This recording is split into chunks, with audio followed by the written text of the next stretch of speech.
네, 지금부터는 투자해놓은 시간으로 이어가 보겠습니다. 여전히 코스피 지수는 1%대로 견조한 흐름을 보이고 있고요. 코스닥 지수는 약보합권에서 움직이고 있습니다. 이슈별로 종목별로 어떤 투자 전략이 필요한지 오늘도 두 분 통해서 인사이트 얻어보도록 할게요. IS앳 김태성 본부장, SP인베스트 이주호 본부장 두 분과 함께합니다. 안녕하세요. 네, 안녕하세요. 네, 먼저 반도체 섹터에 대한 이야기부터 먼저 해보겠습니다. 오늘 장 시작 전에 삼성전자의 4분기 잠정 실적 발표가 있었습니다. 컨센서스를 하회하는 실적을 발표했음에도 불구하고 현재도 3% 넘게 지금 상승하며 5만 7천 원 선에서 움직이고 있는데요. 삼성전자를 둘러싼 아직 여러 가지 이슈들이 남아 있습니다. 자료를 하나 보도록 할게요. 지금 일단은 오늘 잠정 실적이 발표가 됐고요. 삼성전자를 둘러싼 다양한 이슈들이 나타나 있는데 엔비디아 HBM 납품 그리고 범용 메모리 반도체 가격이 최근에 하락세를 보이고 있다는 점, 파운드리 부진이 지속되고 있다는 점은 이 삼성전자의 주가 하방 압력을 좀 더할 수 있는 부분이지만 이 부분이죠. 역사적으로 저평가 구간에 있다라는 평가를 받으면서 컨센서스를 하회하는 실적을 발표했음에도 불구하고 지금 3% 넘는 상승세를 보이고 있습니다. 김태성 본부장님, 네. 삼성전자 현재 주가가 찐 바닥인가라고 궁금하신 분들이 많으실 것 같아요. 삼성전자 현재 위치에서 어디까지 좀 반응할 수 있을 것이라고 보시나요? 일단 지금 삼성전자는 여기가 바닥이냐, 물론 그것도 중요한데 바닥을 찍었으면 얼마만큼 올라올 수 있느냐, 여기가 더 중요한 포인트가 아닐까라는 생각이 듭니다. 사실 5만 원 중반대, 5만 원 초반대는 어느 누가 보더라도 삼성전자는 지금은 매수를 해야 된다라는 투심이 더 강하게 붙을 수밖에 없었던 가격대가 아닌가 싶고, 만약 그 가격대로 다시 내려온다면 그분들의 마음의 심리가 이제는 손절로 대응을 해야 되는가? 이렇게 바뀌지도 않을 겁니다. 그만큼 이제 저평가 구간, 낮은 가격임은 모든 투자자분들이 공통적으로 지금 드는 그러한 심리이기 때문에, 다만 여기서 이제 V자 반등을 갈 만한 요소가 많지 않다라는 거죠. 앞서서 앵커님께서 준비한 자료를 보더라도 9개 중에 하나는 긍정적이고요. 나머지는 다 상승을 하기에는 조금은 부담되는 뉴스밖에 없는 그러한 상황이라서 저는 오히려 뭐 낮은 가격이니까 매수를 해놓는다라는 어떤 컨셉을 가진 투자자분들은 삼성전자 지금도 괜찮죠. 하지만 단기적으로 내일 혹은 다음 주 그리고 다음 달에 어떤 성과를 기대하시는 분들은 사실 삼성전자보다는 다른 반도체 IT를 보시는 게 지금은 맞지 않을까라는 생각이 들고 있고요. 가면 갈수록 HBM이라고 하는 부분에 대해서 명확하게 어떤 플랜이 제시가 되지 않으면 삼성전자의 실적이 개선이 될 여지는 지금 굉장히 확률적으로 적어 보이죠. 뭐 레거시에 대한 부분은 단가도 단가지만 계속해서 이제 증설한다라는 이야기들이 지금 불러오고 있는 그런 상황이라서요. 저는 HBM 일정 뉴스에 조금 더 집중을 하셔서 보셔야 되지 않을까 싶고, 그러면 또 이제 시청자분들 중에 이렇게 생각하시는 분들이 있죠. 아니 그런데 오늘은 왜 SK하이닉스보다 삼성전자가 더 좋아? 그러면 삼성전자 이제부터 봐야 되는 거 아니야? 라고 생각하실 수는 있겠는데, 길게 보더라도 지금은 HBM 위주의 SK하이닉스가 훨씬 더 상승 탄력 혹은 상승력이 더 강하게 나올 수 있다는 의견 한번 드려보도록 하겠습니다. 네, 젠슨 왕이 또 어제 CES 기자 간담회에서 삼성전자 HBM 성공을 확신한다라고 발언을 한 만큼 HBM과 관련해서 좋은 뉴스가 들려오길 한번 기대해 보도록 하겠습니다. 그리고 젠슨 왕 CEO가 내일 SK하이닉스 최태원 회장과의 만남을 고대하고 있다라고 언급을 하면서 SK하이닉스 현재는 보합권에서 등락을 거듭하고 있습니다. 이주호 본부장님, 어제 엔비디아 신제품에 마이크론 GPU를 사용한다라고 밝히면서 많은 분들이 좀 실망을 하셨을 것 같아요. SK하이닉스 다시 20만 원 선을 탈환할 수 있을지 궁금하거든요. SK하이닉스가 오늘은 삼성전자에 비해서 좀 부진한 흐름을 보이고 있습니다.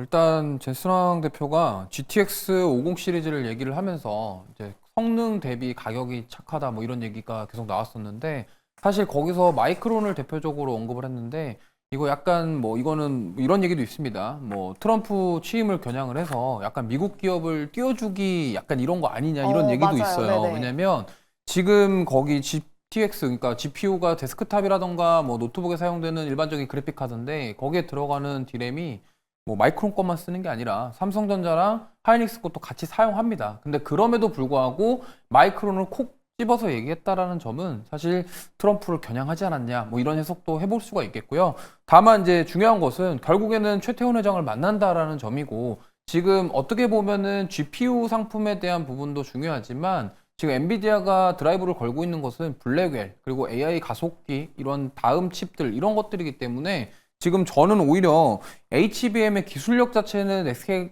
하이닉스가 훨씬 앞서고 있는 상황이기 때문에 뭐 마이크론 언급이 나왔다고 해서 그게 크게 신경 쓸 부분은 아니라고 생각을 하고 있고요. 약간 정치적인 부분들, 외교적인 부분들까지도 엮여 있어서 그런 발언이 나왔다 정도로 해석을 하시고 오히려 지금 HBM에 집중한다고 한다면 SK 하이닉스 쪽이 당연히 선두주자이기 때문에 이쪽을 더 보시는 게 맞다라는 말씀을 좀 드려보도록 하겠습니다. 네, 여전히 SK하이닉스 HBM 모멘텀을 가지고 있는 SK하이닉스에 주목을 해보자라는 말씀 들어봤습니다. 이렇게 오늘 HBM 쪽도 견조한 흐름을 보이고 있는데 그중에서도 오늘 유리기판과 액침 냉각 이런 신기술이 지금 시장에서 주목받으면서 수급이 확인되고 있습니다. 이조 본부장님, 우리 본부장님은 유리기판과 액침 냉각 중에서 어디를 좀 더 유망하게 보시는지 둘 다 차세대 기술이잖아요. 네, 저는 유리기판이 조금 더 오. 유망하지 않나 이렇게 생각을 하고 있습니다. 뭐 그 근거는 사실 뭐 둘 다 앞으로 뭐 꼭 필요한 그런 기술들이고요. 특히나 이제 저는 액침 냉각 같은 경우는 당연히 이제 미국 빅테크 기업들이 많이 투자하고 있는 데이터 센터 향에 대한 부분들 필요한 기술이죠. 왜냐하면 발열에 대한 부분에 있어서 잡아주는 그런 기술들이 필요한 것은 맞지만 지금 유리기판 같은 경우는 어떻게 보면은 이 글라스 기판을 통해서 거의 뭐 이제 처리 속도라던가 기존의 이제 기판을 뛰어넘는 그런 미세 공정이라던가 이런 것들에 다 필요한 것이 글라스 기판이고 그게 바로 꿈의 기판이라고 불리우고 있기 때문에 저는 뭐 둘 중에 하나를 딱 꼽자고 한다면 전 유리기판 쪽이 조금 더 앞으로 성장에 대한 부분들 좀 가능성이 더 높다라고 생각을 하고 있고 그렇기 때문에 지금 오늘 또 시장에서 보면은 SKC 같은 이러한 대장주 특히나 앱솔릭스를 통해서 지금 계속적으로 유리기판에 대한 부분들이 CES 2025에서 공개가 되고 있고 이렇기 때문에 지금 액침 냉각보다는 저는 유리기판이 조금 더 빠르게 올라올 가능성이 높다라고 생각을 해서 유리기판 관련주들 좀 보시면 좋을 것 같습니다. 네, 그럼 우리 김태성 본부장님의 의견도 한번 여쭤보도록 할게요. AI가 지금 대세가 되었잖아요. AI 서버의 열은 이 추론 속도에 영향을 미치기 때문에 빠르게 좀 열을 식히는 게 필요한데 액침 냉각도 좀 유망하지 않을까 싶은데 유리기판 오늘 강하잖아요, 최근에. 네. 유리기판과 액침 냉각 어디에 손을 들어주실까요? 저도 당연히 유리기판일 수밖에 없는데 네. 일단 제가 이제 유리기판이라고 말씀드리는 이유는 우리나라 기업들 그러니 액침 냉각의 어떤 관련주라고 불리우는 다수의 기업들이 실제로 그 기술을 가지고 수익을 내고 있느냐라고 살펴보면 수익을 내는 기업이 없습니다. 그런데 유리기판은 그러면 수익을 내고 있느냐? 유리기판도 사실 없죠. 하지만 누가 더 이제 상용화에 조금 더 근접했느냐라고 보면 이번에 CES에서도 SKC가 유리기판 지금 선보였다라는 이야기가 나오죠. 그렇기 때문에 아무래도 우리나라 시장 기준으로 보면 액침 냉각보다는 유리기판이 훨씬 더 유리하다라고 좀 판단할 수는 있을 것 같고 지금 결국엔 디바이스에 대한 세상이 오기 직전에 AI와 데이터 센터에 대한 이야기들을 많이 하고 있는데 이들은 한번 그 장소가 정해지면 잘 움직이지 않습니다. 그러니까 유리기판이 적용이 된다 하더라도 유리기판의 가장 큰 단점인 외부의 충격에 취약하다라는 그 부분들이 신경 안 써도 된다라는 거죠. 그래서 저는 일단 지금의 흐름으로는 유리기판 쪽에 조금 더 강한 드라이브가 좀 들어오지 않을까 싶고 그중에 대장주는 SKC로 좀 봐야 되지 않을까. 만약 여기서 이제 원달러 환율까지 조금 더 안정화가 되면 삼성전기가 한 번 더 강하게 시세가 나올 수 있음을 한 번 더 이야기 드리겠습니다. 네, 두 분 다 유리기판이 지금 상용화에 조금 더 근접했다라면서 더 유망한 기술로 꼽아주셨고요. SKC 대장주 역할을 하고 있으니 앞으로 특징주로 눈여겨보자라는 말씀까지 들어봤습니다. 네, 그리고 오늘 양자 암호 관련 종목들 일제히 급락하고 있습니다. 젠스왕 CEO가 양자 컴퓨팅 상용화까지는 한 15년에서 20년까지 좀 시간이 조금 더 많이 걸릴 수 있다라는 발언을 한 탓에 어제 미국 증시에서도 양자 관련 종목들이 일제히 조정을 받았는데요. 김태성 본부장님. 네. 양자 암호 관련 종목도 이제 1차 고점이 나온 건지 참 궁금하거든요. 그리고 신규 진입을 만약에 고민을 한다면 언제 매수에 나서 봐야 되는 건지 어디까지 조정이 나올지도 궁금합니다. 어디까지 조정 나올지는 잘 모르겠고요. 네. 대신에 이제 왜 이 엔비디아 젠슨왕의 이야기가 조금 더 충격적으로 다가왔느냐라고 살펴보면 우리가 지난주까지만 하더라도 양자 컴퓨팅이 양산을 하게 되면 가장 빠른 시간이 2030년으로 좀 알고 있었죠. 그러면 지금으로 5년 안에는 양자 컴퓨팅에 대한 양산화 이야기가 좀 나올 수 있지 않겠나라는 기대감을 가지고 최근 약 20거래일, 그러니까 한 달 동안 올라왔는데 지금 5년이 문제가 아니라 15년이라는 이야기를 하니까 그 15년 동안 어떻게 보면 돈을 벌지 못하는 기업들은 당연히 주식시장에서 살아남을 수 없다라고 이제 판단이 되거든요. 그럼 가치 투자가 가능한 거냐? 그럴 수는 없다라는 겁니다. 그러다 보니 굉장히 빠르게 지금 식어가고 있고 어제 시장에서 약간의 힌트를 줬던 것 같아요. 정말 안 올랐었던 마지막 주자까지 어제 한번 불을 좀 내뿜는 모습을 좀 보였기 때문에 지금의 조정이 조금은 더 심화될 가능성이 높다는 생각이 들고 있고 대신에 양자 컴퓨팅을 하고 있지만 혹은 관련주로 불리우고 있지만 기존의 본업에서의 성과가 나는 기업은 좀 다르게 봐야 되는 거죠. 가장 대표적인 기업이 솔리드라 그래서 이 통신 부품주는 저는 다르게 볼 필요는 있는 것 같아요. 일단 통신 부품주 같은 경우에는 뭐 그 중에 솔리드 같은 경우에는 기존의 실적도 잘 나왔고 그리고 이제 미국이 중국을 견제함에 있어서 굉장히 또 수혜를 받을 수 있다는 어떤 분야로 또 우리가 판단을 하고 있기 때문에 양자 컴퓨팅이 되면 플러스 알파가 되겠죠. 그래도 이제 안 된다 하더라도 기존의 본업으로의 이제 성장성은 여전히 유효하기 때문에 솔리드와 같은 기업들은 조정을 기다려서 이제 한번 투자를 해보시는 것도 맞겠지만 그 외에 그러니까 단순히 양자에 대한 이슈 때문에 오른 종목군들 같은 경우에는 저점을 잡으려고 하지 않으시는 게 맞을 것 같고요. 기존에 보유하고 계신 분들도 빠르게 리스크를 관리를 하시는 게 맞지 않겠는가? 그리고 이제 이런 이야기가 있어요. 미국의 양자 컴퓨터 관련주인 이제 아이온큐 전체 어떤 유통 물량의 약 25에서 30%가 아시아 물량이라고 좀 이야기가 나오고 있는데 그럼 그 아시아 시장 중에 누가 많이 투자하겠습니까? 다 우리나라 사람들이 또 투자하고 있다라는 것으로 예측이 되는 부분이라 저는 이쪽에 대해서는 리스크 관리를 좀 빠르게 하시는 게 맞지 않을까라는 의견 드리겠습니다. 네, 양자 암호 관련 종목들은 리스크 관리가 필요하다라는 투자 전략까지 짚어봤습니다. 그럼 다음으로는 제약바이오 섹터를 한번 살펴보도록 할게요. 오늘 유한양행이 급등하면서 지금 투자자들의 관심을 받고 있습니다. 현재 유한양행 9% 넘게 상승했고요. 장중에는 15% 가깝게 급등하기도 했습니다. 비소세포 폐암 치료제 랭라자 병용요법의 임상 데이터가 긍정적으로 나온 것이 오늘의 상승 트리거로 작용하고 있는데요. 이주호 본부장님.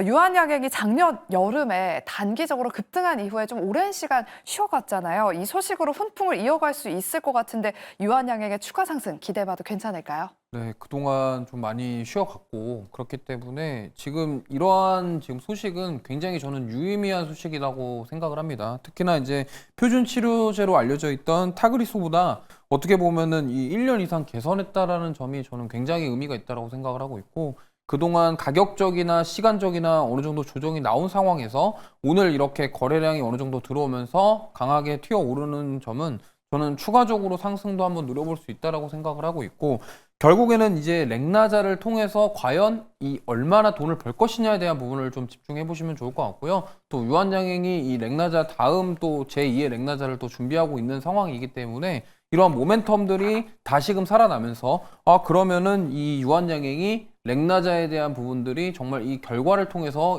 세계적으로 인정받게 되는 것이라고 한다면 투자자분들 입장에서는 이 다음도 기대를 해볼 수 있다라는 거죠. 그러면은 그 다음에 넥스트를 기대하면서 투심이 좀 들어온다, 살아난다 하고 한다면 지금 여기서 오늘의 이 반등 좀 의미가 있고 다만 이제 오늘 이 상승이 단기적으로 끝이냐 이런 것들은 좀 체크를 해봐야 될 것 같아요. 연속적으로 상승이 나올 수 있는지는 좀 우리가 확인을 해봐야 되겠지만 그래도 이렇게 오랜만에 이렇게 거래량이 조금 들어오면서 좀 상승이 나온 점은 굉장히 긍정적이라고 생각을 하고 있고 추가 상승도 충분히 가능할 것으로 예상해 볼 수 있을 것 같습니다. 네, 유한양행 오늘 거래량이 동반된 상승이기 때문에 추가 상승을 한번 기대해보자는 이야기 들어봤습니다.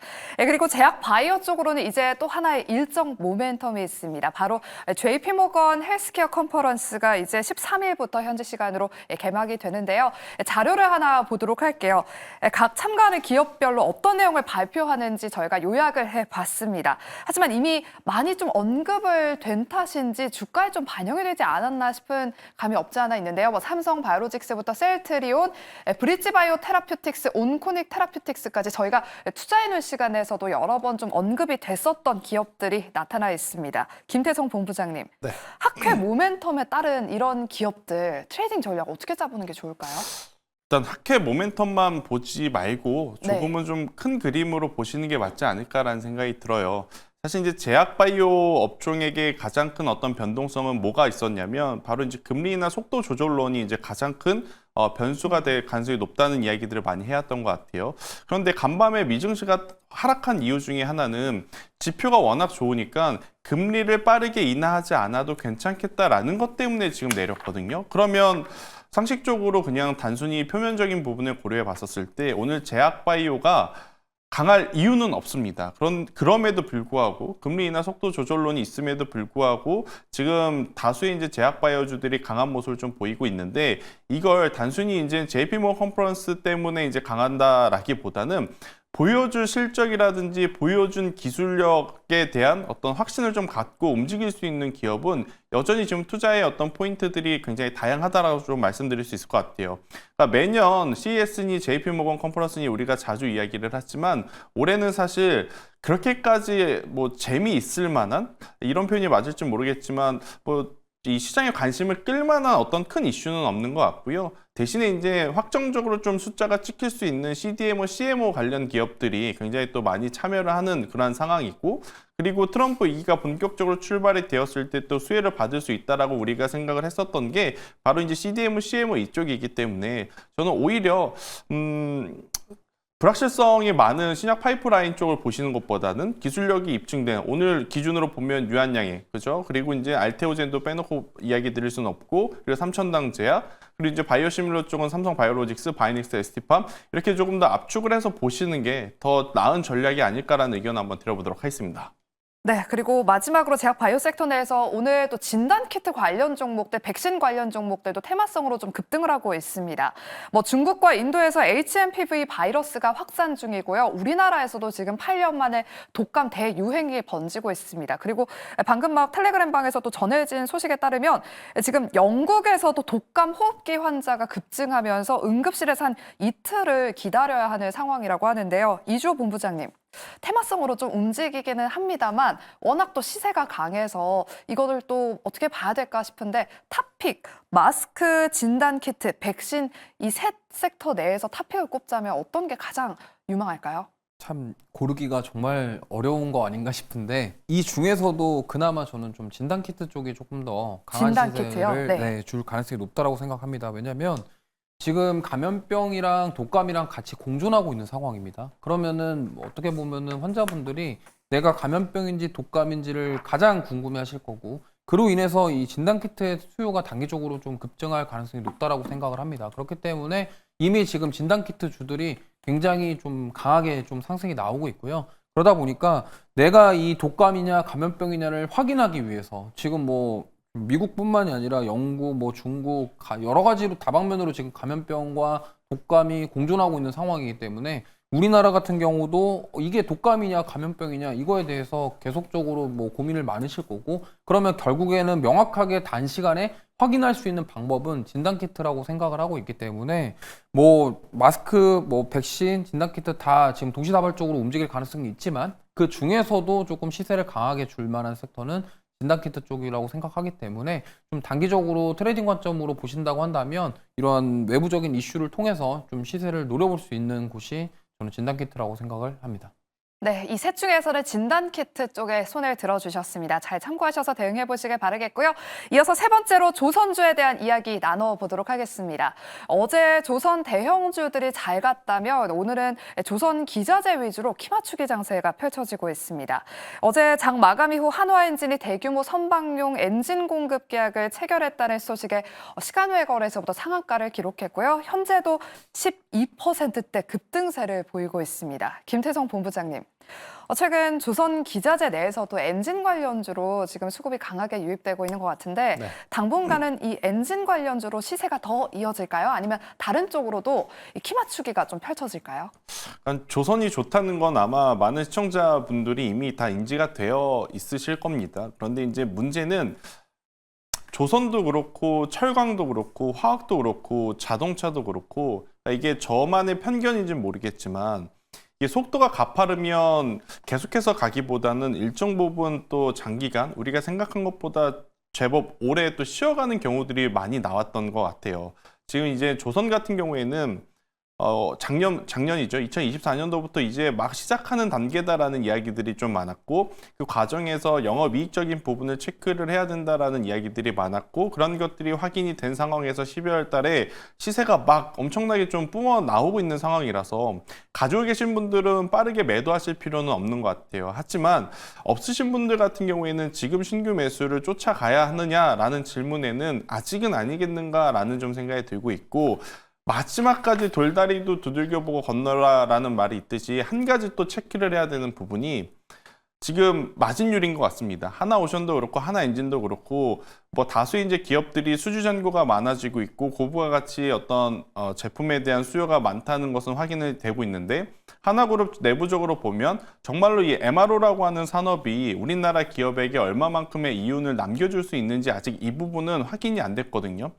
이 부분에 대해서 제가 왜 의구심을 갖냐면, 작년에 우리나라 HD현대중공업도 충분히 MRO 사업에 입찰을 따낼 수 있었던 상황이지만 HD는 중간에 멈췄단 말이에요. 그러다 보니까 하나오션을 좀 가져가게 된 상황인데, HD에서는 이런 이야기를 합니다. 우리가 할 수 있었지만 대내 여건상 내년에 한번 다시 준비를 하겠다라고 해서 이제 올해 입찰에 준비를 한다는 이야기를 했는데, 이게 아무래도 저는 개인적으로 생각을 해봤었을 때 마진율적인 부분에서의 아직 확인이 덜 된 부분이 있어서 그런 것이 아닌가라는 의구심이 좀 있어서, 좋긴 하나 시간을 가지고 투자를 해야 하며, 지금 여기서 한 가지 부정적으로 보고 싶진 않지만 그래도 체크를 해야 될 부분이 있다면 MRO라고 하는 산업에 대한 영업 마진율은 한번 체크를 하고 가는 게 좋지 않겠나라는 의견 한번 드려보도록 하겠습니다. 네, MRO와 관련해서 얼마만큼의 수익을 낼 수 있는지, 영업 마진을 낼 수 있는지 이 부분을 잘 체크해보자라는 말씀 전해주셨습니다. 그럼 조선 대형주 이야기도 좀 한번 해보도록 할게요. 작년에도 어마어마한 시세를 냈던 조선주가 지금 HD, 현대, 삼형제를 비롯해서 연일 최고가를 또 경신하고 있습니다.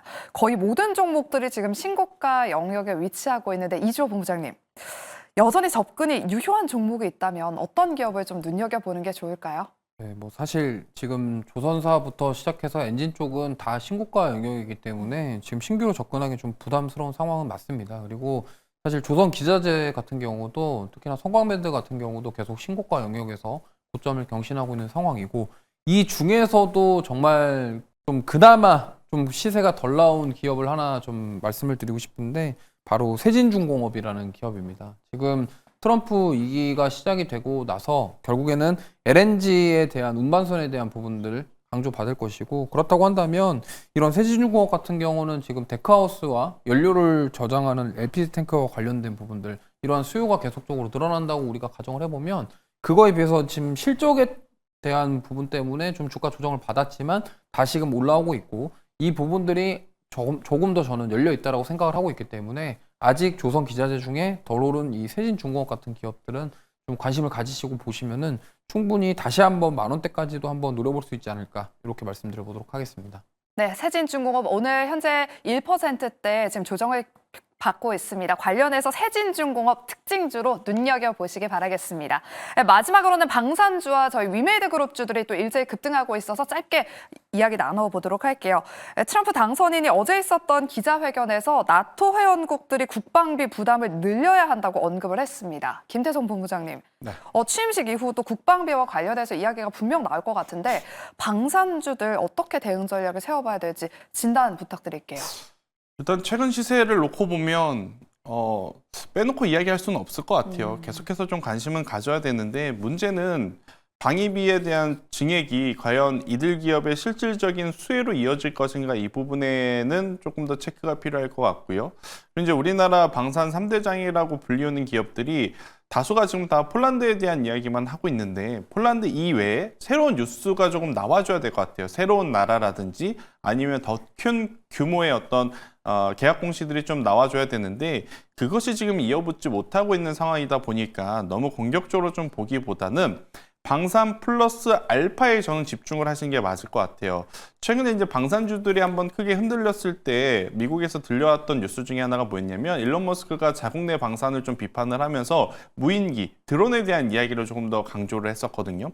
우리나라도 앞으로 이제 트럼프 2기 옆에 일론 머스크가 딱 붙어서 이제 계속해서 좀 흘러갈 가능성이 높아서요. 방산 플러스 드론 쪽에 조금 더 이제 집중하자라는 의견을 드려보도록 하겠습니다. 네, 앞으로 방산과 드론도 눈여겨보시길 바라겠습니다.